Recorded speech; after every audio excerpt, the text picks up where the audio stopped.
Welcome back to another Unreal Engine tutorial. We have a little bit of a snow day going on where I live, so I thought, can't go in to school. There is no school. Too cold to do anything outside. Let's make another Unreal Engine tutorial for our little escape room that we're doing here.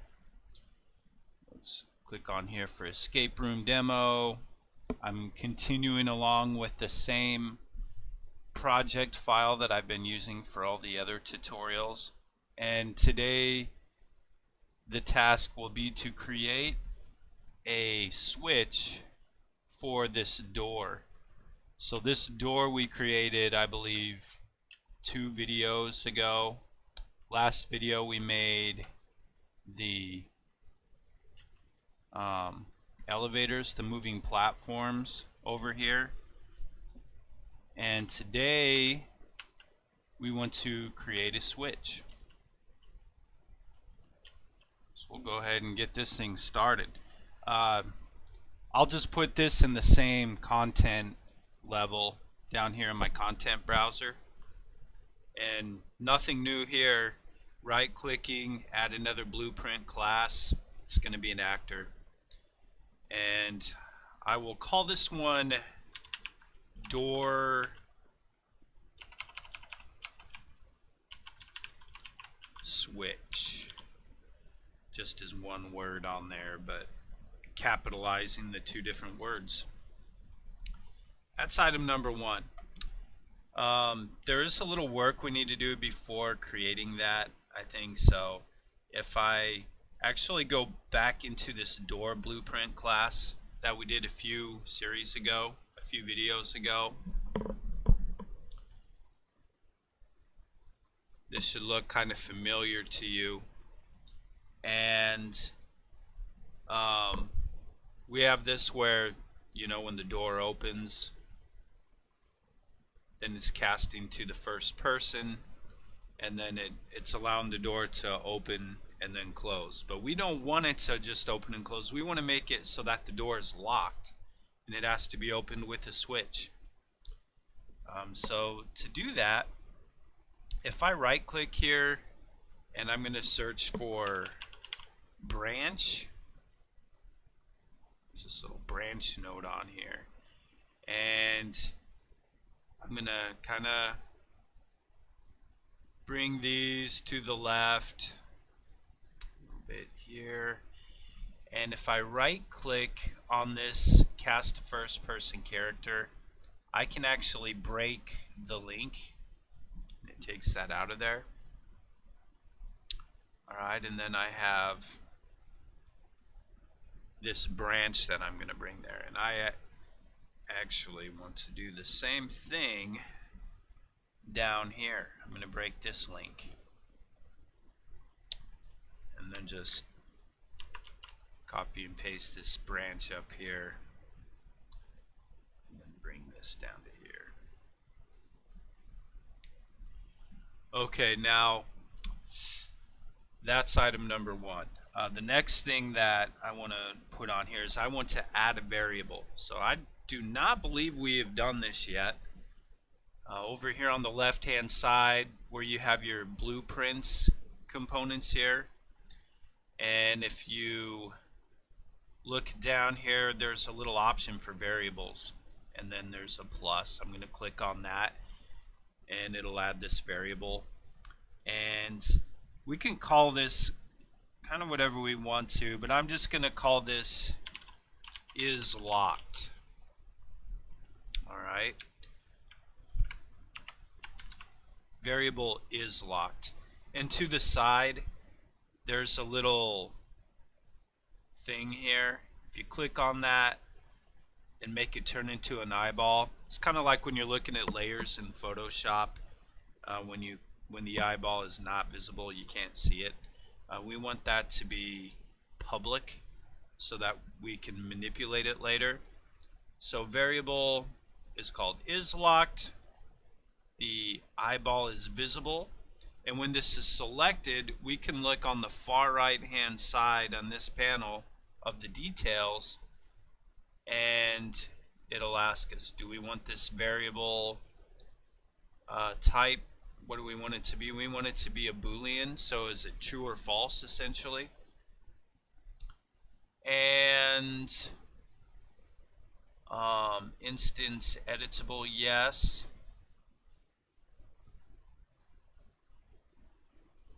And I think we should be good with that. Now I thought, I'm just going to check through this again real fast here.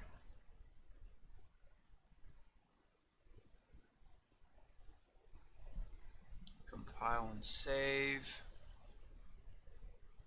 Okay, so after I compile and save, then there is a default value where it will let us click on that. It wasn't showing up at first for whatever reason, I don't think. So whenever something doesn't look right, just make sure you do that. Compile and save. Is locked. I do want this to be true. I want is locked to be checked on there. All right, so it's locked to begin. Okay, so there's the variable. We have it referenced in here, and then once we have that done, we can click and drag is locked, and we're going to drag it here, and it asks us if we want get or set, and we want get. We're getting the value, the current value of is locked, and we'll need that on there twice. Okay, so I'll connect that to the condition of our branch node, and this branch is kind of like, if this happens, if this is true, this is going to happen. If this is false, this is going to happen.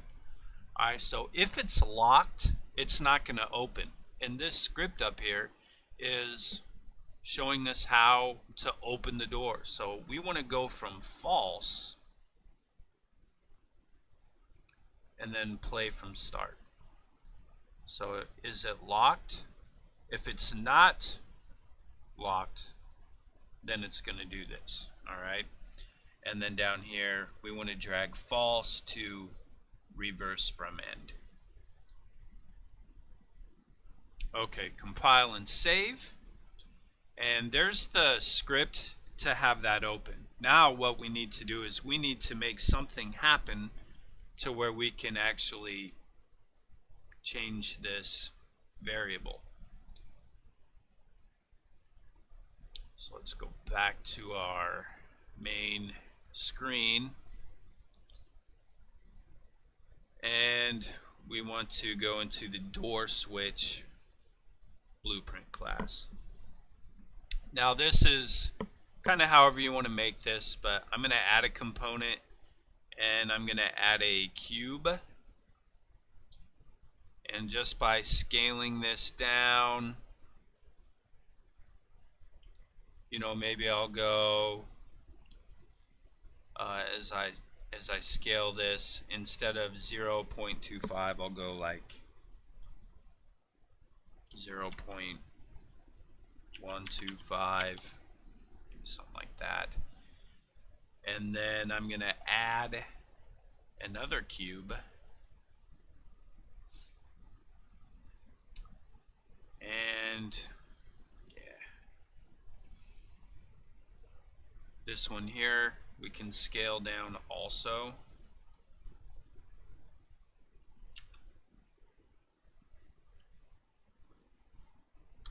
Maybe just a little bit smaller, and then scale that one down also.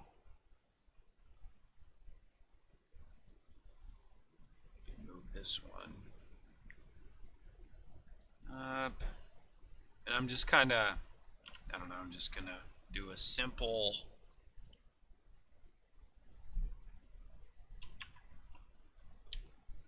if I could do this right. I'm kind of clicking on the wrong stuff here. Darn it.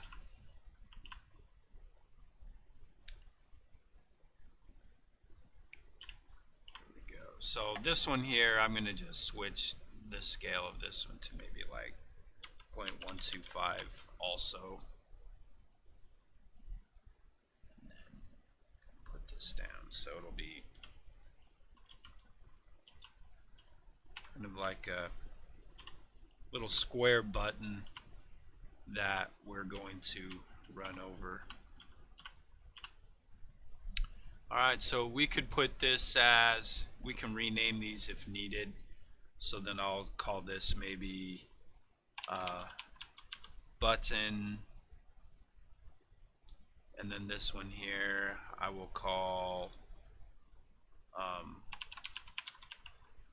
button base, and maybe up here I'll actually, button is kind of generic, so maybe I'll call this lock button. There we go. Oops,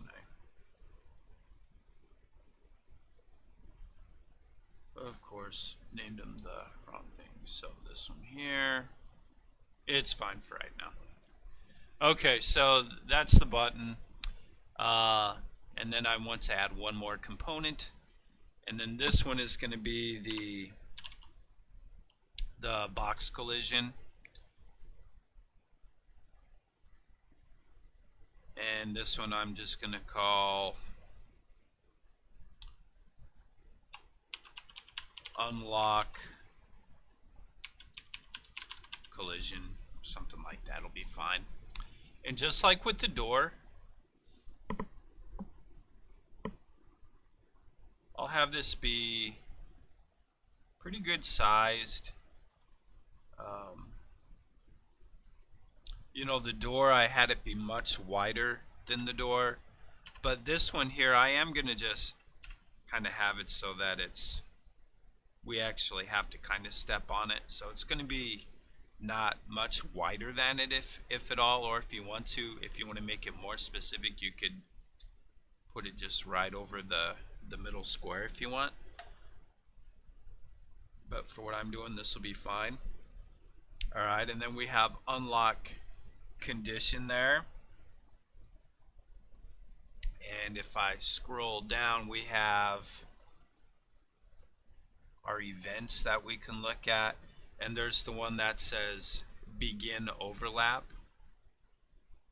So I'm going to click on that, and it's going to take us to the event graph of that switch that we've been using, and we have this on component begin overlap. Okay, so in here now I do want to add a variable in this area, and this variable, I'm just going to call this active door, and it's not essential for this tutorial, but in case you want to make multiple switches, you don't want one switch necessarily to open all doors, so we're just going to do this now to where we'll make a variable to where this switch only, like, will later on be able to choose which doors that they open. Alright, so I'm going to create that active door. I'm going to click the eyeball on there, compile and save. For the variable type on the right hand side here in our panel, we can actually type in here door, and remember that door we made, it allows us to make an object type be a variable, which is kind of cool. So we'll compile and save that, and then we should be good for that part. So active door, the door is up there, so that way it's going to the correct one, and we should be set for that. So now what we want to do is on begin overlap, we can then bring in the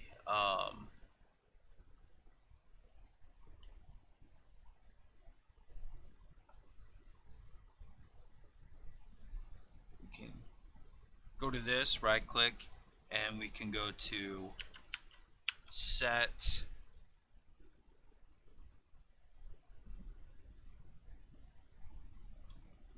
and then we can go active door on here. Oops. Set active door, and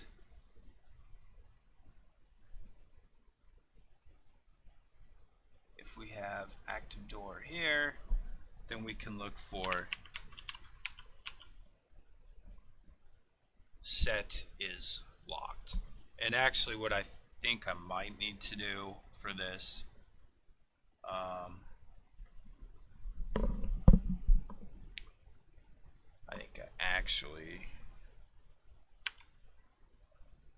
I want to go over here and I'm just going to click and drag active door from this, and I'm actually going to go get active door. Yeah, here we go. Okay, so on component begin overlap, and then we can bring this over here, and then we have the target set is locked, and if it was locked, it was locked. If we want it unlocked, then we go to unlocked. Okay, so let's go compile and save here and close out. And then on the door switch,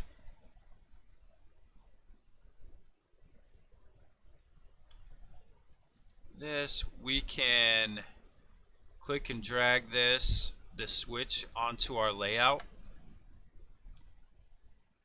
and we have all of this stuff on here on the right hand side. So if we look down here on default where it says active door, I'm going to click on that, and we actually only have one door on here, but if we had multiple doors, I would choose which door is going to go to that particular switch. Alright, so I can save.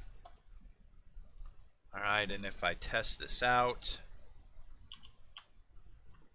I go up to the door currently is locked.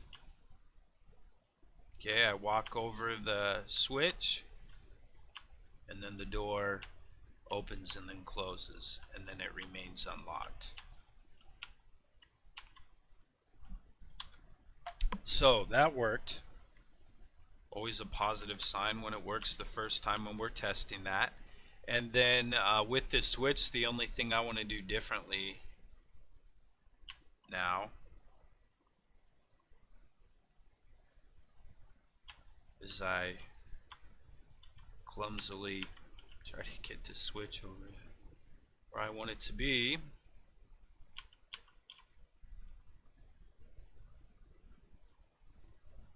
Alright, I think this actually works pretty good right here, and then I'll just put it right on the top.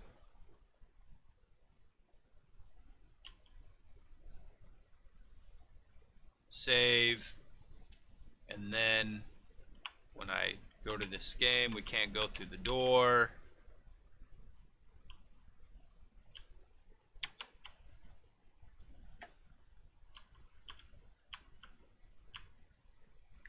Go over the switch, and now I'm able to go to the rest of the layout. And there we have it. So we made a door. We've have these elevators now that help us to get to these areas that you have to kind of escape for. We made a switch for that door that can open up. I'll bet you would be able to figure out a way after doing this to where you could have these elevators only work if a switch was activated also. So that kind of opens up a whole list of endless possibilities for you.